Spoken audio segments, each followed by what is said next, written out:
Hi all, इस video में हम समझने की कोशिश करेंगे what are the properties of unique pointer and what is the meaning of different properties.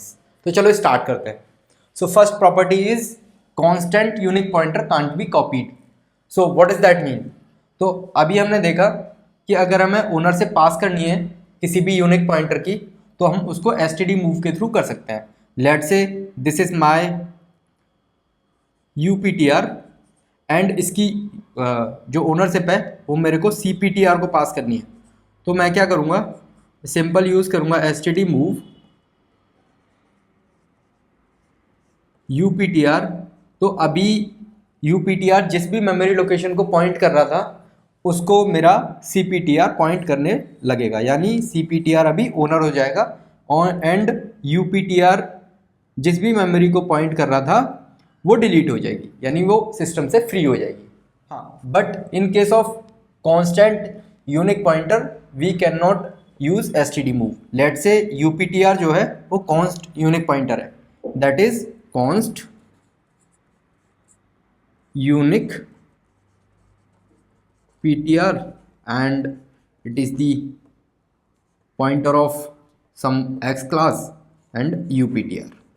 तो बिकॉज uptr मेरा कांस्टेंट यूनिक पॉइंटर है, I can not apply std move function to swap the ownership to cptr। अभी I can not do this cptr std move uptr, I can not do this is not allowed. Why? Because अभी इस case में क्या है, मेरा जो यूपीटीआर है वो एक कांस्टेंट यूनिक पॉइंटर है। तो कांस्टेंट यूनिक पॉइंटर की जो कॉपी है वो हम क्रिएट नहीं कर सकते, यानी constant unique pointer can not be copied. So we have seen this feature, now we will look at the next point. So we can not create the copy of unique pointer. तो इसका basically मतलब क्या है कि मेरा अगर कोई भी एक यूनिक पॉइंटर है ptr1 and I cannot do this ptr2 equal to ptr1, यानी कि अभी मैं क्या कर रहा हूँ, ptr लेट से मेमोरी लोकेशन 100 को पॉइंट कर रहा है एंड अभी मैं क्या कर रहा हूँ, ptr2 लेट से 100 मेमोरी लोकेशन 200 को पॉइंट कर रहा है एंड 200 मेमोरी लोकेशन पे ptr का जो भी कंटेंट है उसको डाल दे रहा हूँ। I cannot do this in case of unique pointer, but I can change the ownership, that is अभी ptr1 किसको पॉइंट कर रहा है, 100 मेमोरी लोकेशन को। अभी जो 100 मेमोरी लोकेशन है उसकी जो ओनरशिप है मैं वो पास कर सकता हूँ ptr2 को std मूव के through, that is std move and ptr1। अभी ptr1 जिस मेमोरी लोकेशन को पॉइंट कर रहा था वो फ्री हो गई एंड ptr2 जिस भी मेमोरी लोकेशन पे बना था उस मेमोरी लोकेशन पे ptr1 जिसको पॉइंट कर रहा था उसका कंटेंट कॉपी हो गया।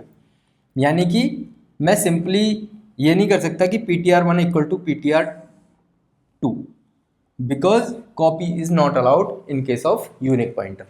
अभी देखते हैं we can pass the ownership using STD move. जैसा कि हमने देखा कि हम एसटीडी मूव के थ्रू हम ओनरशिप पास कर सकते हैं एक यूनिक पॉइंटर की दूसरे यूनिक पॉइंटर को, but we can not create the copy and memory deletion is guaranteed in normal exit as well as in exception exit. तो होगा क्या, लेट से आपके पास कोई एक फंक्शन है एंड इसमें आपने कोई एक यूनिक पॉइंटर क्रिएट किया, लेट से unique pointer uptr, and while executing this function at some particular line